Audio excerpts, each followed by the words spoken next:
అమృతా ప్రీతం ఒక అద్భుతమైనటువంటి రచయిత్రి. 86 ఏళ్ళు జీవించారు. 1919లో అంటే స్వాతంత్రం వచ్చే సమయానికి ఆమెకు ఇంచుమించు 28 సంవత్సరముల వయసు. ఆలోచించగలిగేటటువంటి స్థాయి, ఆలోచించగలిగినటువంటి వయస్సు, అద్భుతమైనటువంటి చిత్రీకరణ తెలిసినటువంటి వ్యక్తి. అయితే ప్రధానంగా అమృతం ప్రీతం పేరు మనకు వినగానే గుర్తుంచేటటువంటిది ఆజ్ అఖాన్ వారిస్ షా అని 18వ శతాబ్దానికి చెందిన కవి వారిస్ షా స్మృతిగా వ్రాసిన విషాద గీతం. ఇందులో ఆమె భారత్ విభజన సమయంలో జరిగినటువంటి ఆ ఊచకోతను తన అంతరంగ భిత్తికపై చిత్రించుకుని అనుభవించినటువంటి వేదనని అద్భుతంగా ఆవిష్కరించారు. ఆ వేదన గురించి ప్రప్రథమంగా భారతీయ సాహిత్యంలో అత్యద్భుతమైనటువంటి శిల్పంతో సృజించినటువంటి గొప్ప రచయిత్రి అమృతా ప్రీతం. అయితే ఆమె పూర్వపు 47లో జరిగినటువంటి భారత్ పాకిస్తాన్ అనే స్వతంత్ర దేశాలుగా విడిపోయినప్పుడు ఆమె భారతదేశానికి వలస వచ్చారు. పాకిస్తాన్ మోహన్ సింగ్, శివకుమార్ బటాల్వీ వంటి సమకాలీయులతో పోలిస్తే ఆమెకు ఉన్న ప్రజాదరణ ఆమె జీవితాంతము కొనసాగింది. పంజాబీ సాహిత్యంలో మహిళా గళాన్ని వినిపించే అత్యంత ముఖ్యమైన వ్యక్తిగా గుర్తింపబడింది. 1956లో ఆమె వ్రాసిన సందేశాలనే గొప్ప కవితకు గాను సాహిత్య అకాడమీ పురస్కారాన్ని పొందింది. ఈ పురస్కారాన్ని పొందిన మొదటి స్త్రీగా గుర్తింపబడింది. తరువాత 1982లో కాగజ్ తే కాన్వాస్ రచనకు భారతదేశంలో అత్యున్నత సాహితీ పురస్కారమైన భారతీయ జ్ఞానపీఠ్ పురస్కారాన్ని పొందింది. 69లో పద్మశ్రీ పురస్కారాన్ని, 2004లో భారత 2వ అత్యున్నత పౌర పురస్కారమైన పద్మవిభూషణ పురస్కారాన్ని కూడా పొందింది. అయితే అదే సంవత్సరం ఆమె భారత అత్యున్నత సాహితీ పురస్కారమైన సాహిత్య అకాడమీ అవార్డును కూడా అందుకున్నది. అంటే ఆమె రచన స్థాయి, ఆమె సాహిత్యపు విలువ, ఆమె సాహిత్యానికి భారతదేశంలో లభించినటువంటి గుర్తింపు తెలుపటానికి మాత్రమే నేను వాటిని ప్రస్తావించాను. అంతేగాని అవి కొలమానాలు కావు, అవి పారామీటర్స్ కావు. ఈ పారామీటర్స్కి అందనటువంటి గొప్ప సాహితీ సృజన అమృతా ప్రీతం సృష్టించింది. అయితే అమృతా ప్రీతం పూర్వపు పంజాబ్ భాషలో ఉండేటటువంటి అనేక రచనలు చేశారు. ఇది ప్రస్తుతం పాకిస్తాన్లో ఉంది.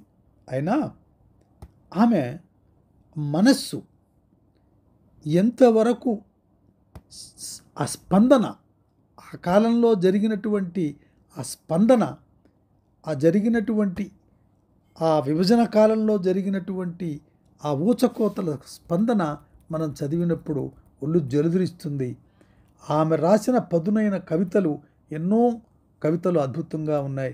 విశేషించి ఆమె కవితలకు ఒక గొప్ప ఖ్యాతి తీసుకొచ్చినటువంటి వాడు గుల్జార్ స్వయంగా పాడి రికార్డ్ చేశాడు.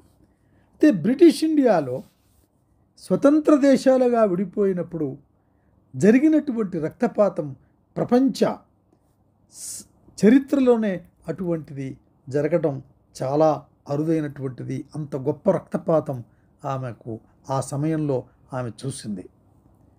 అమృత్ కౌర్గా 1919లో ప్రారంభించినటువంటి ఆమె పాఠశాలలో కవి, బ్రజభాషా పండితులైన కర్తార్ సింగ్ హిక్కారీకి ఏకైక కుమార్తె. అంటే వారసత్వ రీత్యా కూడా తండ్రి దగ్గర నుంచి పాండిత్యం, భాష పొందినటువంటి ఏకైక కుమార్తె ఆమె. తండ్రి సాహితీ పత్రిక సంపాదక కూడా సేవలు అందించాడు. అదేవిధంగా అతను సిక్కు విశ్వాస బోధకుడు, ప్రచారకుగా ఉండేవాడు. తన 11వ ఏట తల్లిని కోల్పోయింది. తన తండ్రితో కలిసి లాహోర్ వెళ్ళింది. భారతదేశానికి వలస వచ్చే వరకు ఆమె లాహోర్లోనే నివసించింది.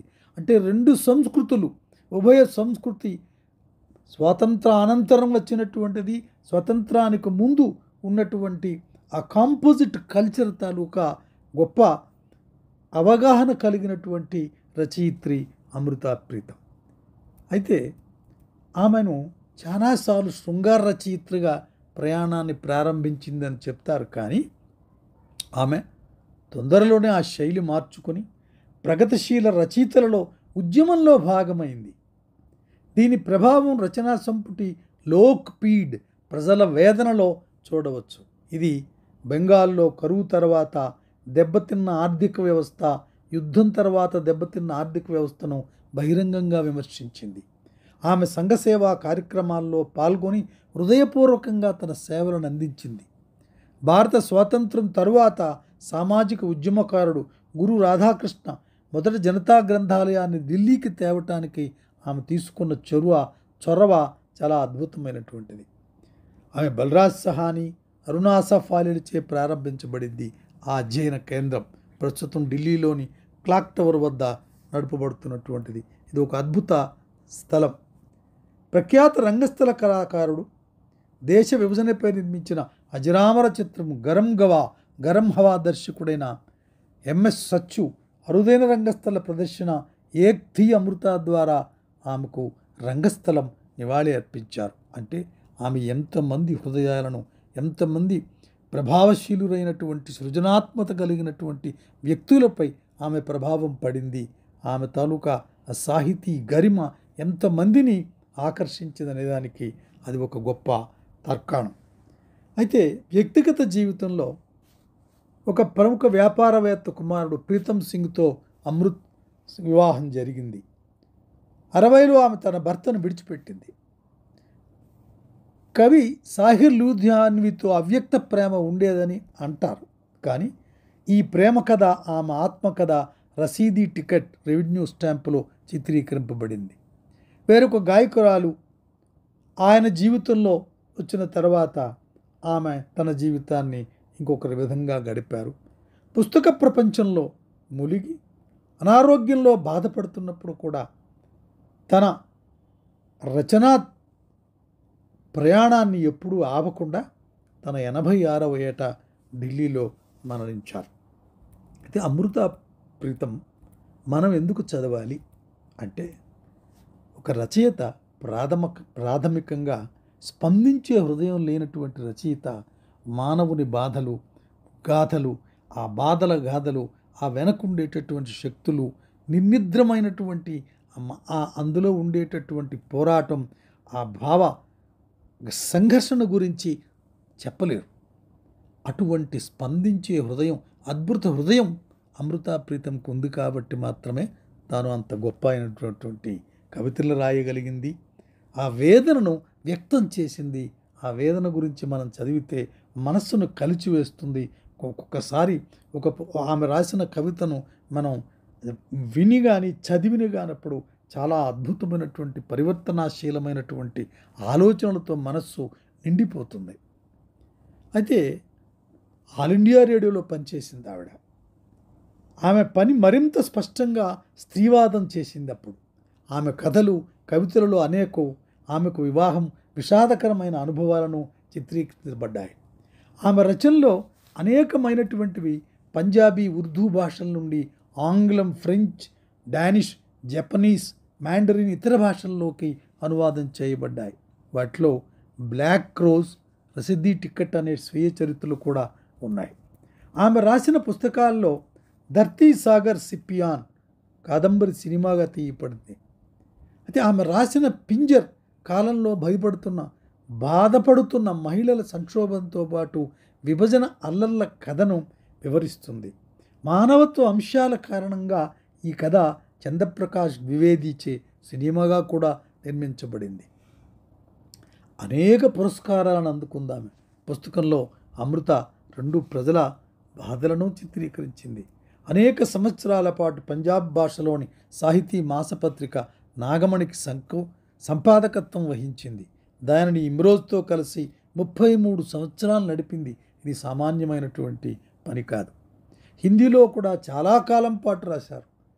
ఓషో భాషకు మారి ఓషో అనే పుస్తకాలను పరిచయం రాసింది. వాటిలో ఏక్ ఓంకార్ సత్నం కూడా ఉంది. ఆమె ఆధ్యాత్మిక ఇతివృత్తాలపై కూడా రచనలు చేసింది. వాటిలో కాల్చేతన, అజ్ఞాతక నియంత్రణ ఉన్నాయి.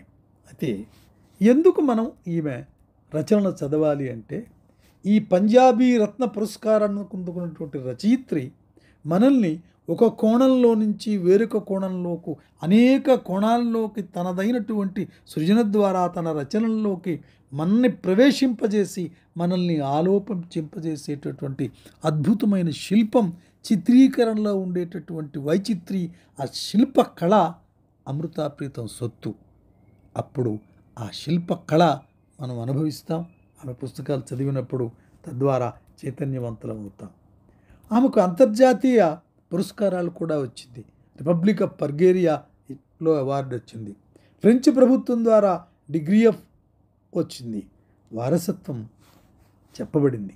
అయితే 2007లో గుల్జార్ చే చెప్పబడింది.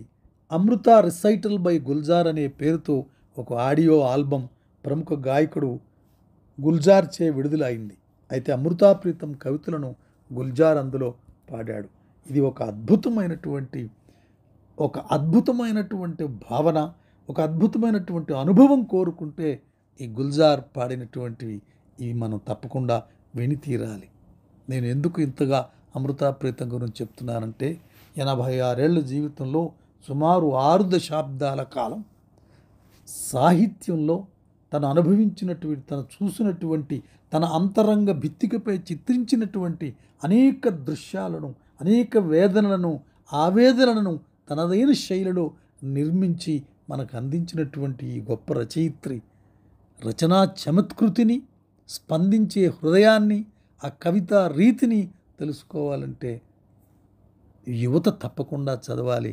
మా వయసుతో నిమిత్తం లేకుండా అందరూ చదివి వాటి అనుభవాన్ని పొంది జ్ఞానవంతమైనటువంటి ఆలోచన రీతిలో ప్రయాణం చేయాలని కోరుకుంటూ థ్యాంక్ యూ వెరీ మచ్.